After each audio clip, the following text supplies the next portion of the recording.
murid yang hadir atau mungkin yang berhalangan hadir, terutama kepada Dewan Guru, mengucapkan jazakumullah khairal jaza.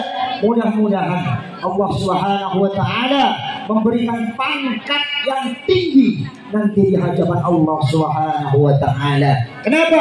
Karena telah meluangkan waktu untuk mendidik anak-anak orang, bukan anak kita, bukan anak gurunya yang dididik anak orang lain, tetapi karena mendidik. Kenapa dididik anak orang? Karena kami sadar kami dititipi ilmu oleh Allah Subhanahu wa taala, maka kami wajib untuk menyampaikan ilmu tersebut. Oleh karena itu, Dewan Guru mudah-mudahan oleh Allah Subhanahu wa taala diberikan kelapangan, kemudahan, keberkahan di dalam hidup sampai nanti menghadap kepada Allah Subhanahu wa taala. Hadirin yang dirahmati Allah Subhanahu wa taala, lembaga ini besar, lembaga ini maju, lembaga ini sukses ke depannya tidak lepas dari peran para hadirin sekalian.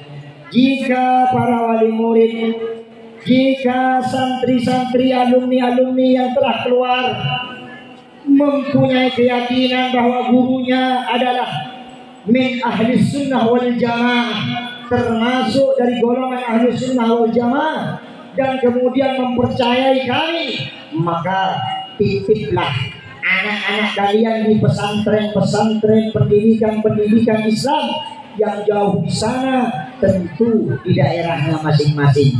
Tapi yang dekat di sini, yang dekat di sini, di sekitar sini, Anda dulu bisa membaca karena lembaga pendidikan ini. Anda bisa membaca Al-Quran mungkin lebih pintar dari gurunya mungkin. Itu berasal dari sini. Maka kami butuh dukungan, yakni anak-anak kalian, adik-adik kalian, saudara-saudara kalian. Titipkanlah ke pendidikan ini.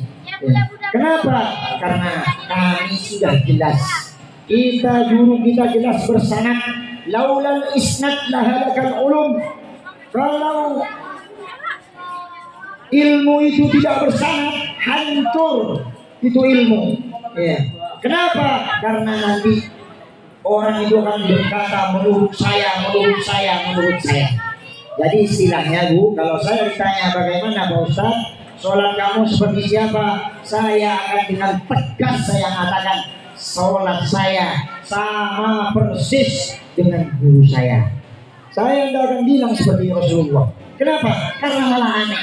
Kok ada orang bilang sholat saya persis seperti Rasulullah? Tidak ada. Yang persis itu adalah para sahabat Rasulullah SAW, karena itu hidup di eranya. Tapi kita harus ikut guru kita, karena guru kita punya guru, dan punya guru. Oleh karena itu kami sangat berharap kepada seluruh para wali murid, alumni semuanya, tolong laksanakan kewajiban seorang orang tua, yakni pendidikan formal. Silakan dikejar setinggi-tingginya, S1, S2, S3, profesor, doktor, silahkan. Tidak ada larangan. Bahkan yang dilarang itu bodoh yang dilarang. Tetapi jangan pernah melupakan hakul waladi 'alal walidi. Yang pertama, kewajiban seorang tua kepada anaknya, hak anak kepada orang tuanya. Itu ibu-ibu punya hak, anaknya punya hak. Anaknya punya kewajiban, orang tuanya pun punya kewajiban. Kewajiban orang tua diantaranya setelah memberikan nama yang baik, idza wulida ayyuhassin ismuhu idza wulida, memberikan nama yang baik setelah lahir, maka wajib mengenalkan kepada Allah dan Rasulnya. Jika tidak, walaupun Anda ibadah setinggi langit, tapi Anda lalaikan amanah Allah, Anda tidak didik anaknya dan tidak dititipkan kepada lembaga pendidikan, sehingga mereka tidak bisa sholat, mereka bermaksiat, mereka berzalik, itu disebabkan karena kelalaian kita sebagai orang tua, maka kita akan dituntut di sisi Allah Subhanahu wa taala. Oleh karena itu harus anak kita diberikan pendidikan. Karena ibu-ibu tidak sempat, titipkanlah anaknya ke lembaga pendidikan terdekat. Kalau masih percaya, titipkan kepada kami. Kalau tidak, tidak apa yang lain. Tetapi milih. Guru itu harus milih, Bu. Tidak boleh sembarangan. Kenapa? Sekali melenceng. Kalau ibu-ibu anaknya menjadi Syiah, kalau ibu-ibu anaknya naudzubillah kafir, cucunya kafir, cicitnya kafir. Anaknya sudah mengharamkan tahlil, nanti cucunya pun mengharamkan tahlil, mengharamkan bersedekah kepada orang tuanya.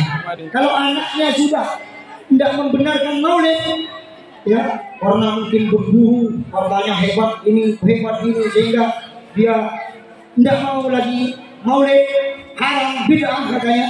Nanti cucunya pun begitu. Cucunya ada 10, semuanya ikut selong mereng, tidak mau lagi bermaulid. Nah itu kenapa? Itu akibat kita salah milih guru. Jadi guru kita sudah jelas, ya. Ustaz Muhammad Romli berguru kepada al-muallim, berguru dan berguru sampai kepada Rasulullah Shallallahu Alaihi Wasallam. Ada 3 hal yang harus kompak kalau anaknya mau sukses. 1, guru harus selalu berladang ilmu. Guru harus selalu riyadhah, selalu berusaha, selalu berjuang, selalu berdoa, selalu sabar dalam mendidik. Itu guru harus sabar, harus ikhlas. Kadang-kadang menyakitkan hati, padahal bukan anak kita, tapi sebagai guru itu sudah sadar. Insya Allah tidak perlu dikasih tahu lagi. Yang kedua, yang harus sungguh-sungguh siapa? Orang tua. Orang tua juga harus mendukung, harus semangat, harus mau mengeluarkan biaya mendidik. Jangan di sini kami ajarkan sholat sampai di rumah lalu kasihan tidak dibangunkan sholat subuh, baru pulang dari pondok. Di pondoknya dilatih sholat subuh, di rumahnya tidak dilatih sholat subuh karena alasan kasihan masih ngantuk. Ranteng pak mari baca. Gitu, tak boleh. Kalau urusan sholat kepada anak harus tegas. Lain urusan yang lain. Ya dibangunkan, diajak sholat, tak mau siram. Namanya dia anak. Kenapa? Karena kalau anak kita itu nanti kita biarkan, nanti dia akan terbiasa tidak sholat. Nah, sementara awalnya yuhasabu hisaban yaumal qiyamah as-sholat. Jadi sholat itu pokok, nanti yang paling dihisab, yang paling dihitung pertama adalah sholat. Syukur-syukur sholat berjamaah. Yang sering saya bilang, kalau tidak mau urut, itu kata Rasulullah. Siapa orang yang sholat berjamaah, baik di rumah, di surau, di musola, di masjid, sholat berjamaah, ya itu yarfa'ullahu diqul aish, diangkat oleh Allah keruwetan hidupnya. Hidupnya itu tidak terlalu ruwet, ya bukan kaya tapi tidak ruwet, ada saja jalan keluarnya. Ya yang jadi masalah kan kita kadang-kadang kita tidak mau sholat berjamaah. Di rumah suaminya sendiri, perempuannya sendiri. Karena suami istri orang tidak berjamaah, mestinya berjamaah. Karena apa? Karena kalau kamu tidak saling berjamaah nanti makin ruwet. Duit banyak ruwet, tidak ada duit apalagi. Duit banyak ruwet, apalagi tidak punya duit, lebih parah lagi. Begitu loh maksudnya. Kalau saya pusing, melarat apalagi. Nah itu, solusinya kata Rasulullah, bukan kata Suparman, bukan kata saya. Kata Rasulullah, sholat berjamaah, baik di rumah, di musola, di langgar, di masjid, di mana saja, sholat berjamaah. Usahakan. Kalau udah sholat, gimana Gus? Suami saya udah sholat, ajak sholat lagi. Ancam. Oh, itu tak kasih Pak. Ya, diajak sholat berjamaah. Karena sholat itu boleh ya, mengulang sholat zuhur di masjid, nanti sholat zuhur di rumah lagi jadi imam istrinya, itu boleh itu. Demi istri kadang-kadang sholat 2 kali, tidak apa-apa, itu dilakukan para sahabat dari zaman dulu. Tuh, yang ketiga, kalau mau sukses, didik anaknya untuk sungguh-sungguh, ya, suruh sabar. Kalau dia ngalapor, oh kamu yang salah, pasti bukan gurunya. Kenapa? Karena tidak ada sejarahnya diangkat oleh pengasuh sebagai guru, gurunya gila, tidak ada. Guru di sini waras-waras semua. Kalau tidak salah, tidak dimarah. Kalau tidak salah, tidak dimarah. Ya kalau dimarah itu mungkin salah anak kita, anak ibu-ibu ya. Jadi itu diabaikan saja laporan-laporan ini itu.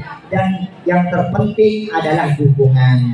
baik itu dukungan moral atau tenaga atau materi, keuangan, SPP-nya, apanya diurus. Kalau ada sumbangan duluan. Orang yang suka membantu pendidikan dan suka sedekah kepada ulama, suka sedekah kepada orang yang mencari ilmu, itu diwariskan insya Allah. Kalau tidak anaknya yang alim, nanti cucunya jadi orang yang ahli ilmu, punya ilmu. Ya, itu kan penting. Ya, seperti itu. Jadi jangan malas-malas sedekah.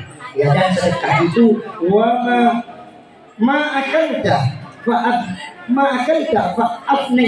apa yang kamu makan jadi kotoran. Bis makan malam pagi dibuang jadi kotoran. Wa ma labista fa ablaita, apa yang kamu pakai harganya 5 miliar, 1 miliar, itu nanti fa ablaita menjadi rusak, tak guna jadinya. Ya, walaupun bagus ya, pakaian bagus, cuman intinya itu enggak berguna nanti. Wa ma tasaddaqta fa ablaita, dan apa yang kamu infakkan, anaknya berangkat sekolah dikasih duit, berangkat sekolah. Nah, duit yang 2.000 itu nanti dicatat oleh malaikat. Ibu mau dipangkung oleh malaikat, oh ini tidak usah. Dulu pernah kasih bekal anaknya berangkat sekolah. Jangan malah berangkat sekolah tak dikasih bekal, malah dimarah. Wah, nah jadi dijadikan apa yang kita infakkan di jalan Allah, itulah yang kekal, yang bisa diambil nanti di alam barzakh. Begitu nanti ibu masuk dan lahap, saya nggak apa-apa yang ibu saya masuk dalam lagi bijak, anak sendiri yang ada bijak. Kenapa? Biar padat, biar tak keluar lagi. Lah ini nanti orang ke-8 nanti kita bisa terang benderang dalam kubur. Kenapa? Karena kita sering beramal soleh. Ya, mungkin ini yang saya sampaikan, kurang lebihnya saya mohon maaf. Akhiran, assalamualaikum warahmatullahi wabarakatuh. Bibi.